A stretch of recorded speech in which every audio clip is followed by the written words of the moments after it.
Hey there and welcome back to another video. In this video I'm going to show you how you can fix EA Sports FC tenor trial expired. So here you can see this workaround, all these things.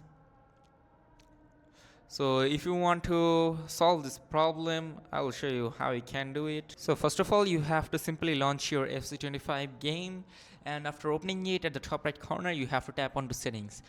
Then after tap onto settings or network, you can see this option network. It might be onto the settings option. So then you have to tap onto go offline, and then you have to relaunch the game and see if your problem is solved or not, and then again tap onto go online.